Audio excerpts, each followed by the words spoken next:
Good morning students. कैसे हैं आप लोग। आज हम शुरू करने जा रहे हैं पॉलिटिकल पार्टीज़, पॉलिटिकल साइंस का थर्ड चैप्टर। हमने इसके पहले पॉलिटिकल साइंस का सेकंड चैप्टर ही किया था। फाइन, अभी हम थर्ड को शुरू करते हैं। चैप्टर काफ़ी आसान है, वैसे पॉलिटिकल पार्टीज़ के बारे में डिस्कशन किया गया है, हम काफ़ी हद तक इसके बारे में जानते हैं।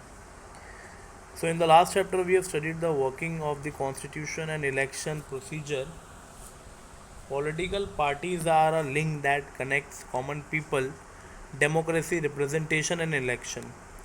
जैसे कि हम जानते हैं पॉलिटिकल पार्टीज़ हमारे और सरकार के बीच में एक लिंक है, कॉमन पीपल का, डेमोक्रेसी का, रिप्रेजेंटेशन का, इलेक्शन का। ये पॉलिटिकल पार्टीज़ के थ्रू ही होता है। वट एवर वी रीड और hear about politics is related to political parties. आज की तारीख में हम जो भी कुछ पढ़ते हैं, सुनते हैं या बोलते हैं पॉलिटिकल पार्टीज़ के बारे में, पॉलिटिकली जो होता है, political parties exist in the democratic system. In fact political parties compete with each other only in a democracy.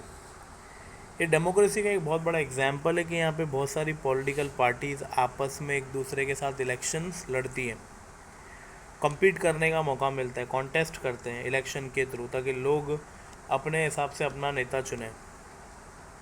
In this chapter we will study the political party system in India. तो इस chapter में हम ये देखेंगे कि political party का system कैसा है हमारे इंडिया में। In your school and your surrounding you must have been seen some group, institution, organization working to achieve some objective.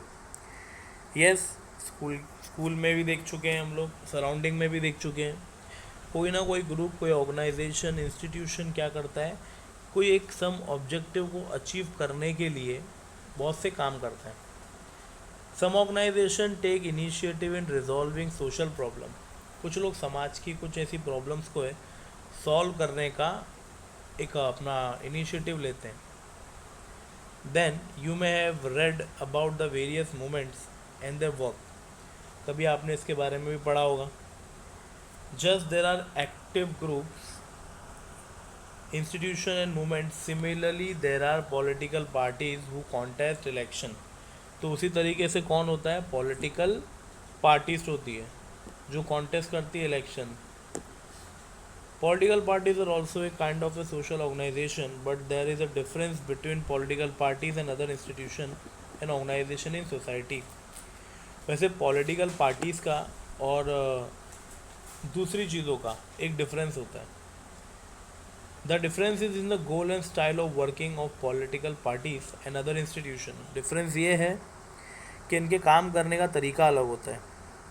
On this background, we can say that when people form organization with the objective of achieving political power and participate in the electoral process, such organization are called political parties.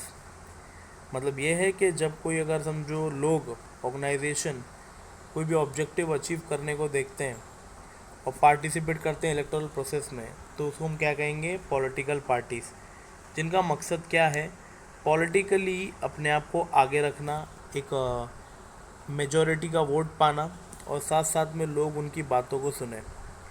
Political party होने से क्या होता है कि लोग उनको support करते हैं, लोग समझते हैं उनकी बातों को। Political parties thus can be described as a group of people who aim to contest elections, win elections and get power and establish the government of their party. Yes, political party का तो एक ही M होता है और election contest करना, कि उनको जीतना है और जीत के जो भी पावर है ना, गवर्नमेंट की तरफ से वो उनको मिल जाए, सत्ता में वो आ जाए। जो भी सत्ता में रहेगा वही अपने हिसाब से डिसीजन लेगा और वही काम होंगे। दैट मीन्स पॉलिटिकल पार्टीज़ के पास क्या होता है, अपने खुद के सारे पावर्स आ जाते हैं। Following are the some of the important characteristic of the political party. सबसे पहले तो उनकी कुछ कैरेक्टरिस्टिक होते हैं। सबसे पहले क्या होता है इनका, to be in power, power में आना।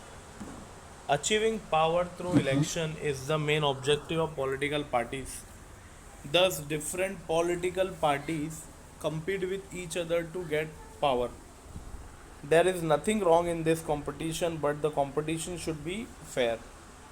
वैसे इस कंपटीशन में कोई प्रॉब्लम नहीं है, लेकिन अगर ये कंपटीशन एकदम फेयर हो तो बेस्ट है। फाइन, हर कोई पावर में आना चाहता है, हर किसी को पावर में आने के लिए एक इलेक्शन जीतना होता है। अब इलेक्शन जीतना कैसे, वो तो लोग वोट डालेंगे उसके ऊपर होगा। To pursue an ideology, every political party has some policies and world views. हर कोई पॉलिटिकल पार्टी के अपने खुद के क्या होते हैं, व्यूज़ होते हैं, टॉपिक्स होते हैं।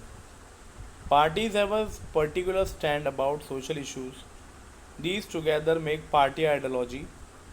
The people who consider any specific party ideology as acceptable support their political party.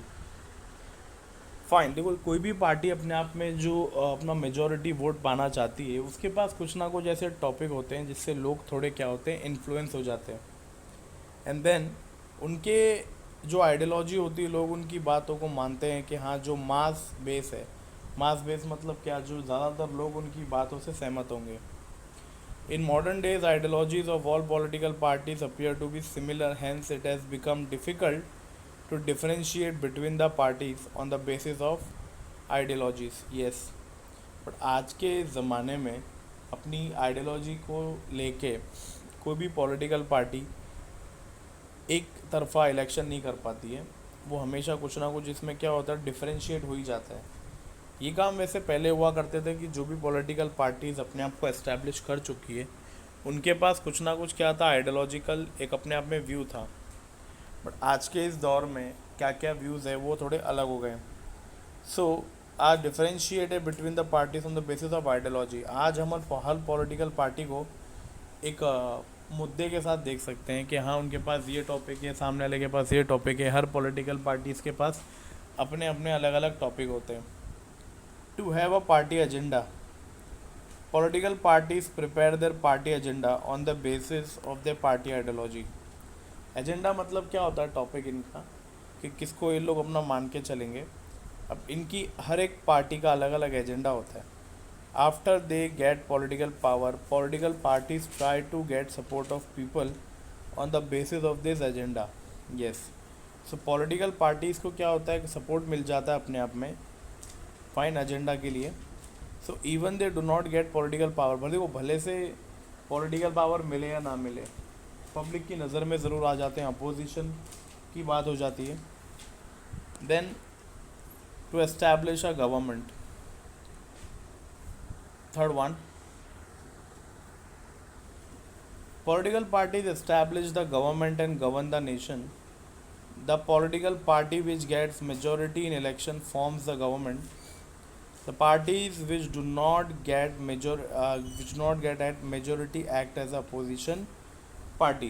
जिसको मेजॉरिटी वोट नहीं मिले वो किस में चला जाता है, अपोजिशन पार्टी में चला जाता है। अपोजिशन पार्टी का रहने का उसका एक फ़ायदा है कि वो रूलिंग पार्टी को उसके हर काम को लेके बार बार सवाल पूछ सकता है। इससे लोगों का फ़ायदा ये होता है कि रूलिंग पार्टी को काम करके दिखाना पड़ता है ताकि उनको पता चले कि सिर्फ और सिर्फ इलेक्शन जीत कर बैठ जाना ही सब कुछ नहीं होता। See as due to that there must be a opposition party. जैसे एग्जांपल अभी बीजेपी कांग्रेस आज के टाइम पे, so BJP is a ruling party, Congress party is an opposition party. Yes, if any work done by BJP, so Congress party can question them. This is the one of the benefit which peoples get. So political parties का ये establish होना ज़रूरी है। To act as a link between the government and the people. Political parties work as a link between the government and the people. Yes, starting में मैंने आपसे कहा था पॉलिटिकल पार्टी लोगों का लिंक है गवर्नमेंट के साथ। Political parties communicate the demand and complaints of the people to the government. The government tries to get support of the people for its policies and programmes through political parties. Yes, government ट्राई करती है support के लिए लोगों से कोई भी policy के ऊपर, प्रोग्राम के ऊपर जो पॉलिटिकल पार्टीज़ निकालती है। अभी कोई ऐसा पॉलिसी निकाल दी जो लोगों को काफ़ी अच्छी लगी तो बस वही उनका काम बन गया। कोई ऐसी चीज़ रही, कोई ऐसा प्रोग्रामिंग रही जहाँ पे उनको एक बेनिफिट लगा तो ये काम भी उनका बन ही जाता है अपने आप में। Then changing nature of the political parties, right. उसके ऊपर कुछ कंसेप्ट है, चलो उसको भी देख लेते हैं। यहाँ पे दिया हुआ है ना, what do you understand by following news in newspaper. क्या समझ में आया न्यूज़ पढ़ के? Opposition parties held a meeting in Mumbai to resist the ruling party will take up the issue of farmers. Ruling party organize Samvad Yatra in rural areas. मतलब ये हुआ पहली वाली न्यूज़ का। तो खैर अपोजिशन पार्टीज़ ने मीटिंग रखी है मुंबई में कि यहाँ पे रूलिंग पार्टी के खिलाफ कि फार्मर के इशू को कौन सॉल्व करेगा और कैसे करोगे आप। और रूलिंग पार्टी ने यहाँ पे एक ऑर्गेनाइज़ किया है संवाद यात्रा इन रूरल एरियाज, उनसे बात करने के लिए। Imagine that you are an opposition party leader and you have observe that ruling party has not done good work in the field of health. What will you do as a leader of the opposition party? तो simple सी बात है, कोई भी जो भी फिलहाल हो रहा है, अगर रूलिंग पार्टी ने अच्छा काम नहीं किया है तो अपोजिशन पार्टी लोगों को जाके ये बता सकती है कि रूलिंग पार्टी ने ऐसा ऐसा वादा किया लेकिन आपके लिए काम नहीं किया है, सो अब उनको अगले इलेक्शन में आप वोट ना डालें। Then Mahatma Gandhi, Vinoba Bhave and Jayaprakash Narayan put forth the ideas of partyless democracy. ये तीन ऐसे लोग थे जिन्होंने बिना पार्टी के मतलब ना पार्टीलेस डेमोक्रेसी बताई। What has to be done to bring such democracy in modern times, क्या कर सकते हैं हम। सो इट्स अलग अलग इसके आंसर होते हैं politically. Then we have a changing nature of political party. Changing nature of political party system in India. The Congress was a strong political party in the post independence period. Congress had a majority at centre and in most of the states. Indian politics was controlled by the Congress party. Yes, Congress जो है बहुत ही strong political party रह चुकी है independence के बाद, क्योंकि आज़ादी जब हुई थी तो हमारे यहाँ पे जो सत्ता थी वो कांग्रेस की थी। Indian politics was controlled by Congress party, शुरुआत में यही कंट्रोल करती थी।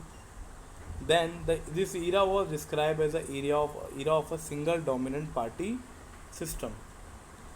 The non-Congress party came together and challenged single dominant party system in 1977। वैसे बताना चाहूँगा जो इस साल में जो हुआ था वो बहुत ही अलग था। 1977 में इंदिरा गांधी जो प्राइम मिनिस्टर थी, उस साल में जाके दूसरी पार्टियों ने आके सत्ता जमाई। मतलब आज़ादी से लेके टिल 1977 मतलब लगभग 30 ईयर्स, 30 साल कांग्रेस ने ही राज किया। And then after the 1989 Lok Sabha election the system of a one party emerging as a dominant party came to an end. 1989 के लोकसभा इलेक्शन के बाद क्या हुआ कि एक ऐसा डोमिनेंट हुआ कि अब सिर्फ सिंगल पार्टी नहीं चलाएगी, बहुत सी अदर पार्टीज़ भी हैं जो मिलके ये काम कर सकती है। Then both the Janata Party, Bharatiya Janata party and Congress party made an experiment of establishing coalition government. So 1989 में इन दोनों ने मिलकर आपस में कोएलिशन गवर्नमेंट बनाने की कोशिश की।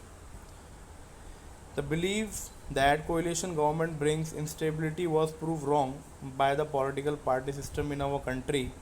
इन fact coalition government system as establish in India. Yes, तो देखा जाए तो ये लोगों को अच्छा लगा कि मिलके दो पॉलिटिकल पार्टी इस देश को चला रही है। फाइन, तो अपने आप में एक बात क्लियर हो जाती है कि हाँ, दो या तीन या जितनी भी ज़्यादा हो सके पॉलिटिकल पार्टीज इस कंट्री को चला सकती है। देन उसमें अगर do you know if power remains with one political party for a long period, then if no other political party are influential, the party system is called as a one party system. माने कि कोई और political party इसको टक्कर दे ही नहीं रही है, सवाल ही नहीं उठा रही है, तो ये पॉलिटिकल पार्टी अपने आप में क्या है, इन्फ्लुएंशियल बन जाती है। In politics when two political parties are influential and if one political parties enjoy power of alternatively, then this called as a two party system. इसमें क्या हो रहा है, यहाँ पे दो पॉलिटिकल पार्टीज है जिसके दोनों से फ़र्क पड़ता है, कोई भी एक रहे सत्ता में तो वो बेनिफिट लुटा सकता है, उसको कहते हैं two party system. Then when many political parties compete for political power and money और मोर और less, then they are equally influential, the party system is called as a multi party system. जब बहुत ज़्यादा मिलके या कम होने से influence हो जाते सर अपने जो लोगों में फ़र्क आता है, उसको कहते हैं multi party system. Then we have this NDA, National Democratic Alliance, और एक UPA, that is United Progressive Alliance. ये दो कोएलिशन गवर्नमेंट पार्टीज़ के एग्जाम्पल अपने आप में दिए हुए हैं। Fine, next let us know about some important parties in India. कुछ पार्टीज़ के नाम देख लेते हैं यहाँ पे कौन कौन सी दी हुई है। जैसे कि एक नाम दिया हुआ है यहाँ पे नेशनल पार्टीज़ में, Indian national Congress. The Indian national Congress was establish इन 1885। सब जानते हैं आज़ादी के पहले, बहुत पहले ये पार्टी शुरू हुई थी। At the time of its establishment, Congress was also an comprehensive movement working for national independence, group with different ideologies that came together in this nationalist government movement. After independence, the Congress emerged as the most dominant political party.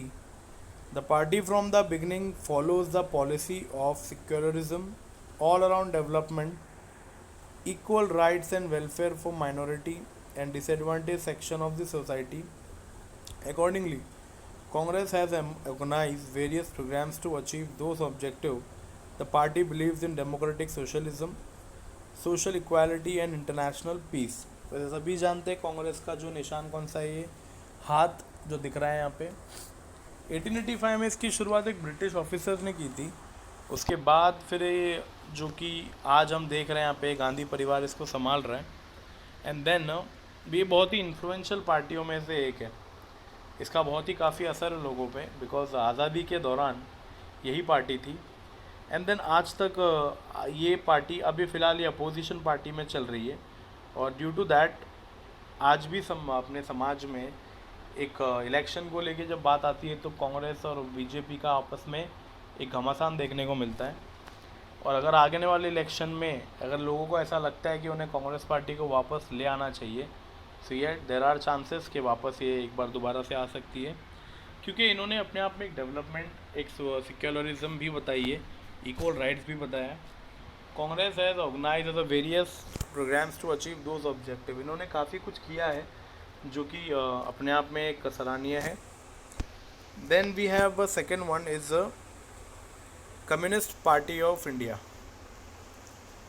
This party based on the communist ideology was established in 1925. Communist ideology क्या होती है? जहाँ पे सरकार जो चाहे करेगी, वहाँ पे लोगों की हाँ या ना मायने नहीं रखती। जो गवर्नमेंट को ठीक लगेगा वो करेगी। It is an old party in India. This party work for labour welfare. The party oppose capitalism. The party leadership developed difference in 1960 over the issue of whether Communist Party of India should accept the leadership of Communist China or Soviet Union. This led to the split in the Communist Party of India, and a separate party, Communist Party of India, that is Marxist, was formed in 1964. वैसे ये party ने जो भी कुछ सीखा है ये China से सीखा है। चाइना में जो है वो कम्युनिस्ट पार्टी चलती है। मतलब चाइना में कैसा है कि अगर गवर्नमेंट ने जो कुछ कह दिया तो लोगों को वही के वही मानना पड़ेगा। तो उसी तरीके से वही पार्टी से, आदर्शों से, कार्ल मार्क्स जिसका नाम दिया है मार्क्सिस्ट पार्टी, तो लोगों ने उसको यहाँ पे बहुत ही वैल्यू दी और उसके हिसाब से ही चलने का फैसला अपने आप में किया है। तो ये पार्टी वैसे काफ़ी पुरानी है, लेकिन ये सत्ता में इतनी नहीं है, पर अपने आप में ये एक इन्फ्लुएंशियल पार्ट है हमारे इंडिया का, जो कि फार्मर, लेबर, वर्कर लोगों के लिए काम करती है। तो इसका नाम दिया गया है कम्युनिस्ट पार्टी ऑफ इंडिया। इसका निशान भी यहाँ पे आपको दिया हुआ है, देखिए, खेती बाड़ी का। Yes, then we have one this Bharatiya Janata party. Bharatiya Janata party is an important party at the national level. Bharatiya Jan Sangh was establish in 1951. This party was merge with Janata party that was established in 1977. The Janata party could not survive. वैसे बताना चाहूँगा 1977 वापस से क्या बताया गया। इंदिरा गांधी की सरकार को हराने के लिए सब पार्टी एक साथ हो गई थी तो 1977 में जो इलेक्शन हुए थे, जयप्रकाश नारायण जिन्होंने सत्ता जीती थी, पर ये सर्वाइव इसलिए नहीं कर पाई क्योंकि बहुत से लोग एक साथ आ गए थे जिनको प्रधानमंत्री बनना था. There was a split in the party and Bharatiya Jansangh, the component party of Janata party, establish a new party in 1980. Bharatiya Janata party 1980 में बनी. The party stand for the protection of Indian culture and tradition. इन्होंने किसको बचा के रखने का बात किया है? इंडियन कल्चर, हमारे इंडियन ट्रेडिशन को. इनका आइडियोलॉजी है, इनका टॉपिक यही है. Then the party stand for the protection of Indian culture. The party gives importance to economic reform. Yes, economic reforms को ये बहुत ही आगे लेवल पे लेके चलती है. एंड इंडियनिज़म है इसके पास काफ़ी. और ये पार्टी आज के टाइम पे रूलिंग पार्टी है, जो कि सब जानते हैं. एंड अपोजिशन पार्टीज़ अपने अपने जो तरीके होते हैं, जिस तरीके से इलेक्शंस रखवाना है उनको भी, जैसे कि लास्ट इलेक्शन हुआ था 2019 में, अब इसके बाद अगला इलेक्शन होगा 2024 में. फाइन. तो हर 5 साल की सरकार होती है. तो फिलहाल जो सरकार चल रही है वो बीजेपी की है. तो ये ऐसे पॉलिटिकल पार्टीज़ के कुछ नाम हैं. इसके अगले जो नाम है हम इसके अगले सेशन में पूरा करेंगे.